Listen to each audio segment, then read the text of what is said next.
I think I'm going to open up this video and just put my personal bias out there, as I do not respect the legacy games media and legacy games journalism that we've been given over the last 10 plus years. So as we get into this story and this bonus video for today, I just want you to know that going in so you can form whatever opinion that best fits this story and come to your own conclusions, because I do echo what Cult Classic Cage says about gaming, as he says games journos are such a dishonest POS, I swear, all because Thomas Mahler doesn't sip the Kool-Aid. And we're going to break down why that is, because I do agree wholeheartedly with what Thomas has to say here too when he says, oh God, I couldn't agree more. Games are escapism. If I wanted to hear about politics, there's enough outlets for that. If I play a game, the last thing I want is to be knocked over the head with more propaganda. And that in and of itself is the theme of what we're going to dive into in today's video. So games used to unite us across all of our cultures, our politics. They're like a human language in and of themselves, and they've been hijacked. And that's a big part of this story that we're going to dive into today. So hello everyone, and welcome to the Wicked Weekly, as we are now kind of the Wicked Daily, or in this case, twice a day. As we get ready to really head into patch number 1, we've got more details on that. This video isn't just about the drama happening online between legacy media and the devs over at Moon Studios. I've actually got a bit of news for you guys that we're going to touch on before we get into the weeds. Thomas sharing this out. Folks, right now, it looks like there's going to be hotfix number 4 that will be a bit smaller, but we will fix some critical issues that some players have had some hardware encounter. Also, it will raise the stack size and chests from 99 to 999. After that, there is going to be a bigger patch that we're already working on that tackles some of the design stuff that some people have brought up. Exciting times are ahead. Cannot wait to chat with everyone at Moon tomorrow about patch number 1. So as that continues to happen, I'm going to continue to cover this game, giving you guys all the latest news and information, and we're going to continue to gift copies of this game away to help continue to support the devs. And this is in large part thanks to you, especially thanks to the new 1,130 you guys who have subscribed to the channel in the last 28 days. Now, YouTube online says that's 999%, and if I look at my phone, it actually says that's a 14,000% increase over the last 28 days. So welcome into all the new faces, and welcome back to all the returning subscribers. I really do appreciate your support. Your subs and your likes, these are what make this dream of mine a reality, moving us closer to that 100,000 sub goal, which as a thank you, we will be giving away a Switch 2 whenever that does happen. But let's dive into why you clicked on this video in the first place. And I start with, I think it was only going to be a matter of time, so let's dive into it. Jez Corden kicked this whole thing off on the weekend, saying Ori and the Blind Forest studio head says they might shut down due to the impact of negative Steam reviews for No Rest for the Wicked. Headline culture, boys and girls, headline culture. This is what kicked off a firestorm. Now, I will say, like, I dove into the article itself, so you don't have to, but if you want to, I'll try to include links to all of this in the description. The article states, Mahler went on to further suggest that negative Steam reviews can kill studios, noting that if No Rest for the Wicked doesn't perform better soon, that the studio only has a few months left in the oven. Mahler also commented on the review bombing endured by Path of Exile 2 in early access as players opt to leave negative reviews as a means of feedback, stating, and quoting, "Not sure people understand that they participate in potentially killing the studio that they want to see succeed by leaving their negative reviews. I get that some people think that that's the only way to reach out and get their voices heard, but even companies like Grinding Gear Games won't be able to stomach that review score forever." Now, Brian, I want to jump in on this for anybody who's kind of just, listening. This isn't a quote from the article, but one of the things I would say that differentiates Moon Studios in this process is that our feedback is immediately apparent. I've highlighted that multiple times across multiple videos about Thomas asking questions and getting more context and applying that feedback. Doesn't mean they're going to apply all bits of feedback, as some people are concerned that certain feedback might ruin the game itself. So it isn't like an yes and to everything else. But even in the last video, the video we posted this morning talking about custom realms, they are open and they're experimenting and they're going to find what is really fun. And I think that is actually really exciting. So when it's all said and done, I get where Thomas is coming from about being frustrated about negative reviews, because it's not like he's unreachable. If he was unreachable and we never heard from them, yeah, I think maybe that in and of itself means that, you know, I get that feedback mechanism, and I don't ever want to discourage anybody from not sharing their opinion, positive or negative. This is Brian again. However, I do think that you have the biggest microphone with Discord. You do have these avenues with the forums, and the devs are not silent to the players' feedback, as apparent by their actions. This isn't a words thing. Words don't really matter except for in social media and attention points. Actions are really what I judge people based off of, and I think the actions Moon Studio has been taking highlight that. But the article goes on to state, we had to take enormous risk by buying the publishing rights back, and we've got a few months left in the oven. If we don't sell copies because people review bomb us, you might just cause the death of our studio by leaving a negative review that you posted because you want us to listen to feedback, which we do anyway. I'm reading every single effing feedback that has been posted either way. And then an update on the article. They said Moon Studios Mueller has since claimed that Twitter that the company is in no immediate financial danger, despite telling supporters of No Rest for the Wicked as it was entirely possible that they won't be around in a couple months due to review bombing on May the 10th. And Mueller alleged that his comments were designed to push back against negative reviews that were apparently politically motivated. We've covered this over the course of this last year. That is absolutely happening. And that's, again, one of the reasons why game journalism has been hijacked to the point where it has lost, in my opinion, its credibility, its integrity, and thus it's just garbage. And some have argued that it's always been, but I remember a time in which that gaming and gaming news used to be about the games and less about, all the other crap that's going on in our lives. And I hope and I pray that we can actually get back to that. I think we are somewhat. I think a lot of people have been fatigued by all of that, but that's to say. Now, the good thing is the article kind of says that it was, kind of a mixed. Now, No Rest for the Wicked has moved into mostly positive. This is a huge result of the work of the devs responding to that feedback. Again, actions matter more than what you say, unless you're trying just to play the Twitter and social media game. Now, there's a lot more to break down, guys, so buckle up, get a drink of coffee if you need a pause, and let's continue on. Thomas says, LOL, this happens when the press picks up on Discord posts and writes an article around them. Overall, pretty much everyone who's tried Wicked after the last few hotfixes is extremely positive.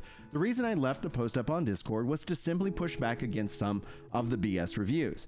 I've been hated on Twitter by a few crazies for years now. And I also saw the calls for review bombing because according to those folks, Thomas is a Nazi. These days, apparently anyone who doesn't include 5 trans characters in their game and doesn't let their products be influenced by political BS is a Nazi. What a world we live in.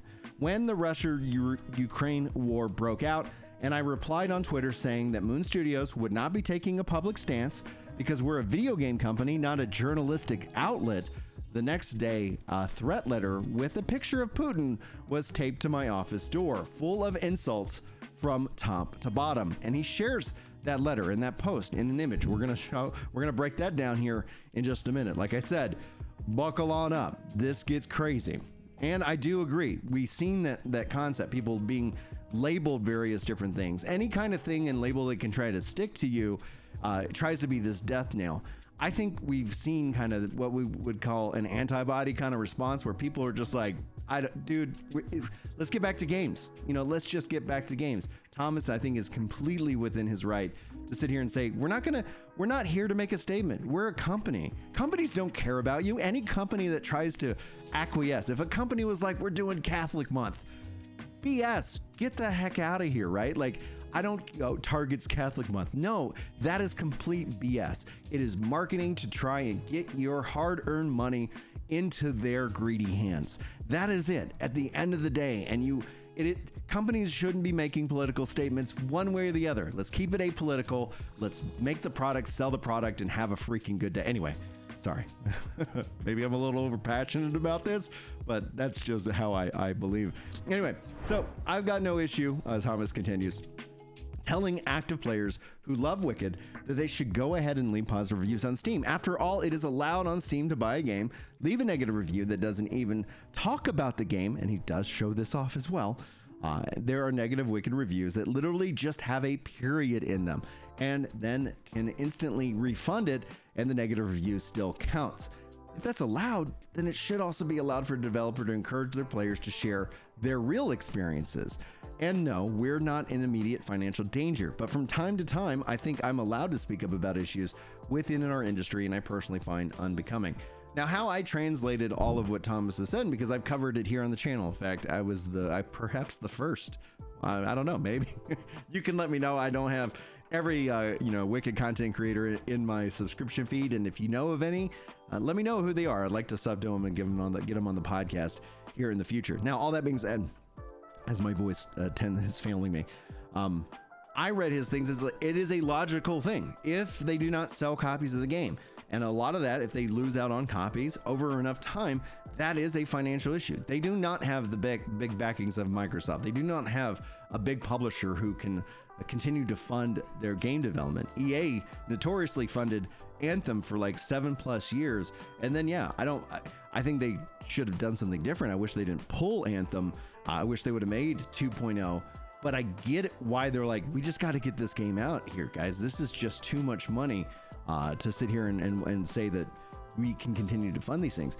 Independent studios are even at more risk. So what Thomas has shared, I think, is absolutely true throughout all of it.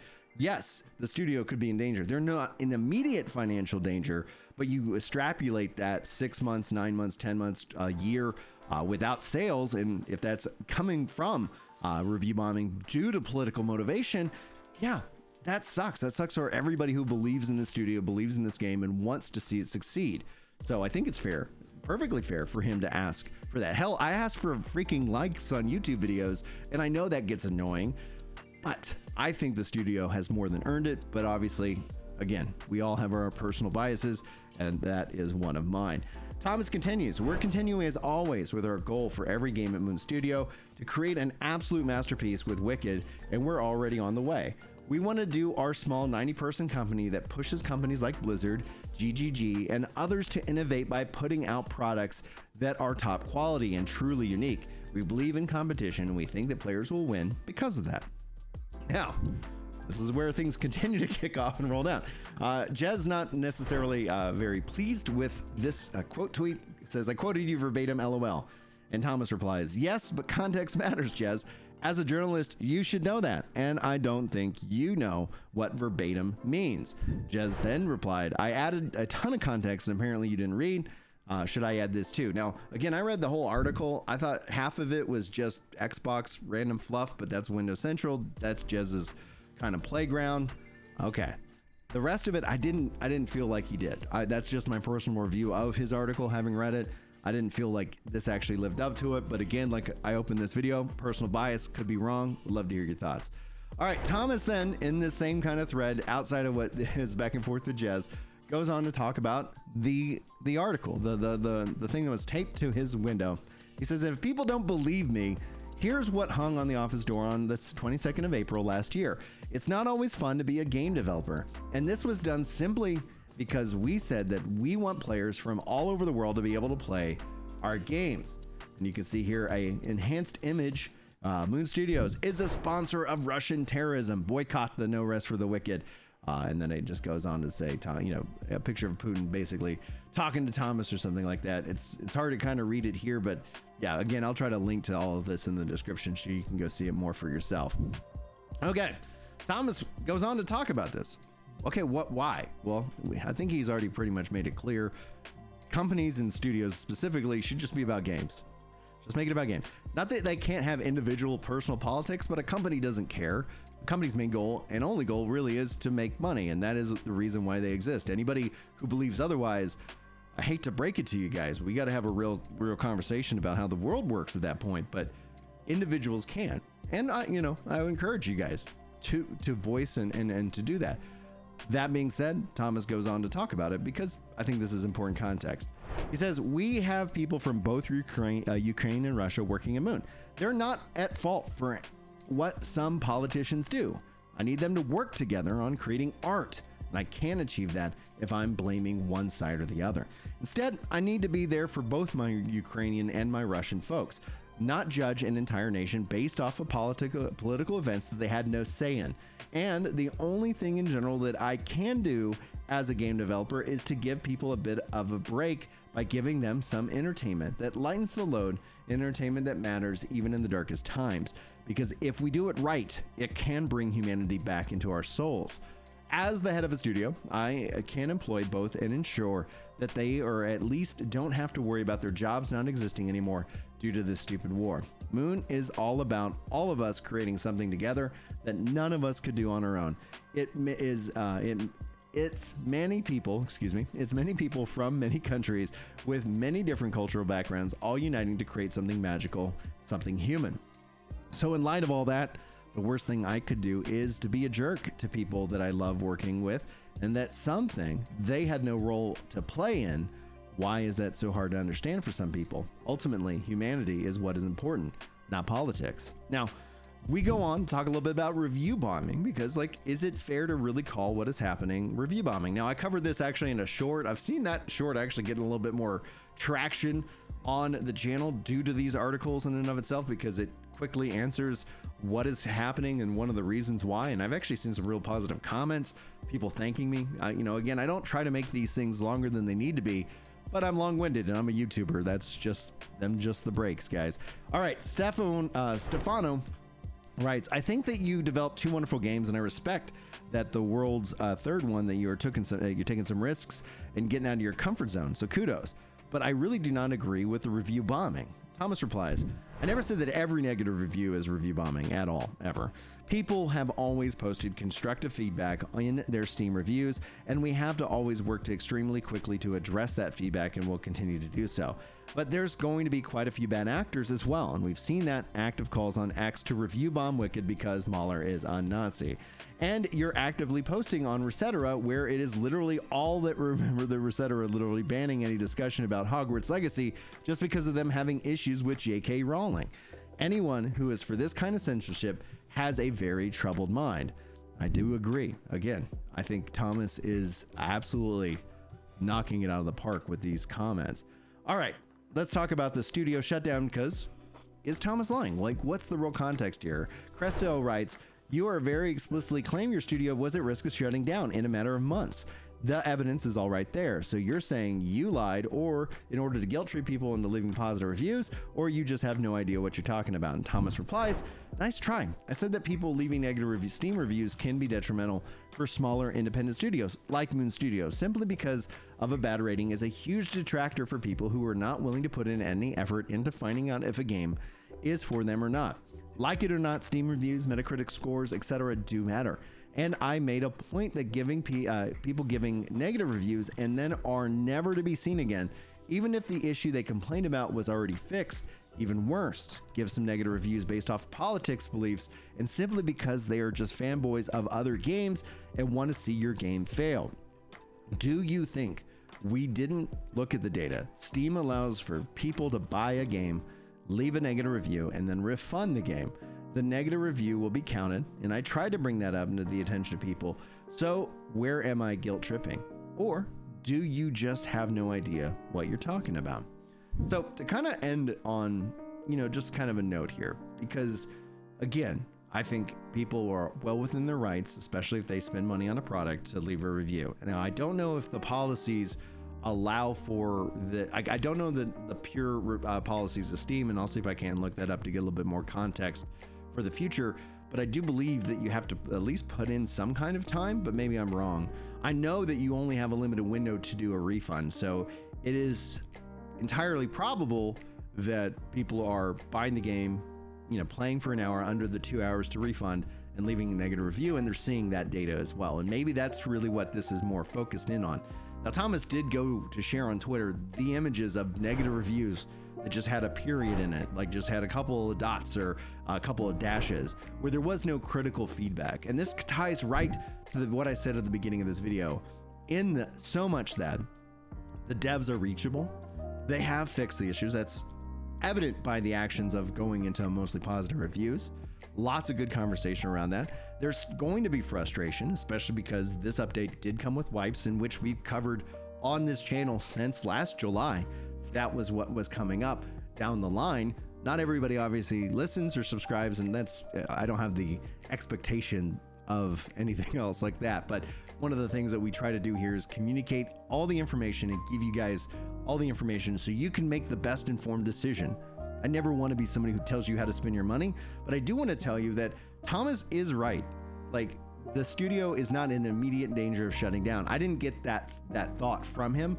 I did hear basically a call to action to grow the community. And as somebody who really does love this game, who really feels like they have we're sitting on a whole treasure trove, there's the term, of incredible experiences and content that I want more and more people to have the opportunity. And I think they are knocking it out of the park, and I want to support them. And so that's what we're doing here at this channel, is giving them that support. But at the same time, I do think that people are right to be like, hey, is he trying to guilt trip, etc.? Asking those questions is perfectly fine.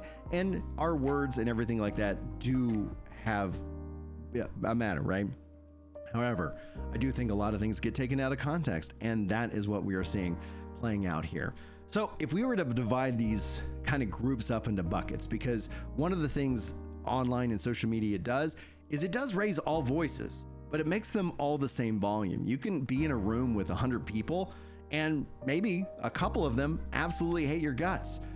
You're going to feel them way more online than you would in that room of 100 people. They might just avoid you, because in-person conflict isn't necessarily something that everybody's all about. But online, everything kind of gets normalized, and so it's kind of hard to weigh it. So let's bucket these different groups out. I do think there is a substantial bucket that has a lot of clout online. This is the game journalism side that is politically motivated.